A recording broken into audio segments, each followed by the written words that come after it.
हमारे व्यस्त जीवन में ईश्वर की आवाज़। जो मुक्त हैं वही वास्तविक आनंद में हैं। संत मुक्त हैं और उन्हें आत्मा का आनंद मिलता है। आध्यात्म में उन्हें मुक्त कहा जाता है जो आत्मा में जन्मे हैं, जो आत्मा का दोबारा जन्म पाए हैं, वे आनंदित हैं। जब फूल खिलते हैं पेड़ों में, पौधों में, बागों में, तो उनके खिलने की खबर सारी सृष्टि को मिल जाती है। उन फूलों को निमंत्रण का कार्ड भेजना नहीं पड़ता कि आ जाओ कि हम खिल गए हैं। नहीं, फूल स्वतः खुशबू बिखेरने लगते हैं। उनका खिलना ही काफ़ी है। उनका खिलना ही आमंत्रण भी है। भंवरे, मधुमक्खी और तितलियाँ सब झूमे चले आते हैं। जब भी दिव्य आत्मा का, पुण्य आत्मा का, संत आत्मा का पता चलता है, लोग उसके चारों ओर चले आते हैं। कई बार ये संत महात्मा कभी दूर भी होते हैं, जंगलों में होते हैं, निर्जन स्थानों में होते हैं। लोग वहाँ भी चले जाते हैं। 33 साल के ईसा के साथ भी यही हुआ। वे लोगों के द्वारा चारों ओर से घिरने लगे और कई लोग ईसा के द्वारा मुक्ति का अनुभव किए थे, मुक्ति का आनंद और दिव्य चेतना का आनंद पाए थे।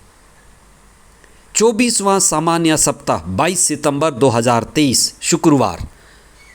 पहला पाठ तिमोथी के नाम संत पौलुस का पहला पत्र अध्याय 6 पद संख्याएं 3 से 12 तक और संत लूकस का सुसमाचार अध्याय 8 पद संख्याएं 1 से 3 तक।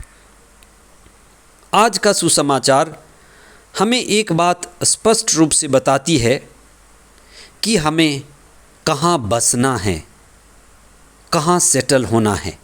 हम सभी को मुक्ति की आवश्यकता है। हमारे जीवन की प्राथमिकता मुक्ति है। आत्मा में आनंद, मुक्ति का आनंद। जब हम सत्य के निकट आएंगे, जब हम सत्य से संयुक्त होंगे, तो हमारी कमज़ोरी, हमारी कमी और हर तरह के बंधन से हम मुक्त होते जाएंगे।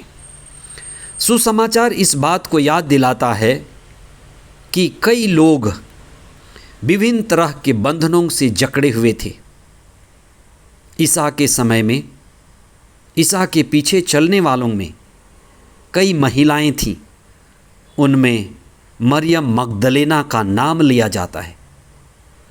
कहा जाता है कि उनमें 7 अपदूत विराजमान थे। वह 7 अपदूतों का घर बन गई थी। यह एक संकेत है। क्या अर्थ होगा इसका? उस नारी में हर तरह की कमज़ोरी थी। ये एक आदमी में भी हो सकता है। ये 7 अपदूत व्यक्ति की पशुता के लक्षण हैं। वह पशु तुल्य थी, अचेतन अवस्था में थी, होश में नहीं थी। उसका जीवन बेहोशी का जीवन था, अंधेरे का जीवन था, अज्ञानता का जीवन था, शरीर का जीवन था, वासना, तृष्णा और कामना का जीवन था। इसलिए वो हर तरह के बंधन से जकड़ी गई थी। ईसा के पास आकर, ईसा से मिलकर, ईसा के स्पर्श के द्वारा उन्हें बंधनों से, अपदूतों से, पशुता से आज़ादी मिली थी।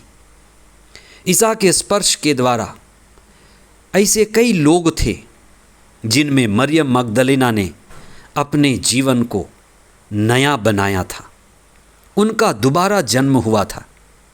इसीलिए ईसा के चारों ओर चलने वालों में वे लोग थे जो आत्मा में जन्म पाए थे, आत्मा में दोबारा जन्मे थे और उन लोगों के विषय में सुसमाचार बताती है कि वे ईसा से मुक्ति पाने के बाद उसके पीछे हो लिए थे। संत पौलुस तिमोथी के पहले पत्र अध्याय 2 पद संख्या 4 में लिखते हैं, वे कहते हैं कि ईश्वर चाहता है कि सभी मनुष्य मुक्ति प्राप्त करें और सत्य को जानें। हमारे लिए भी ये आवश्यक बात है कि जब जब हम प्रभु के पास आते हैं हम मुक्ति प्राप्त करते हैं और सत्य में बढ़ते हैं। संत लूकस उन लोगों को हमारे लिए प्रस्तुत करते हैं जो मुक्ति का अनुभव किए थे। उनके जीवन में आध्यात्मिक क्रांति आई थी, जिनमें मरियम मगदलेना, जकेयुस, यहाँ तक कि प्रभु यीशु के क्रूस के बगल में 2 डाकू थे, उनमें से भी एक डाकू को भला डाकू कहा गया। उनका हृदय बदलना और जीवन में श्रेष्ठता आना, यही उनके जीवन का एक सबसे श्रेष्ठ मौका था। वे सत्य के साथ खड़े हुए और अपना समय, अपना धन, अपना जीवन और अपनी ऊर्जा सत्य को समर्पित किए। हम ईश्वर के साथ जुड़ें, प्रभु के साथ जुड़ें। हमारे अंदर जो मुक्ति की छटपटाहट है, प्यास है, तृष्णा है, उसको पाएं। प्रभु के पास आना, प्रभु से जुड़ना हमें मुक्ति का एहसास दिलाता है। हमारे अंदर कुछ कमियां हैं, कमज़ोरियां हैं। जब हम प्रभु से जुड़ेंगे, प्रार्थना में जुड़ेंगे, तो ये कमियां दूर होंगी और हम प्रभु के नज़दीक आएंगे। हम यही प्रार्थना करें कि हम प्रतिदिन संस्कारों के द्वारा, व्यक्तिगत प्रार्थना के द्वारा, भक्ति के द्वारा, ध्यान के द्वारा ईश्वर से संयुक्त हों और हमारी चेतना शुद्ध हो। हमारी भक्ति के द्वारा हम प्रेम में बढ़ते जाएं और प्रभु को प्रिय लगें और पूरी तरह से मुक्त हो जाएं।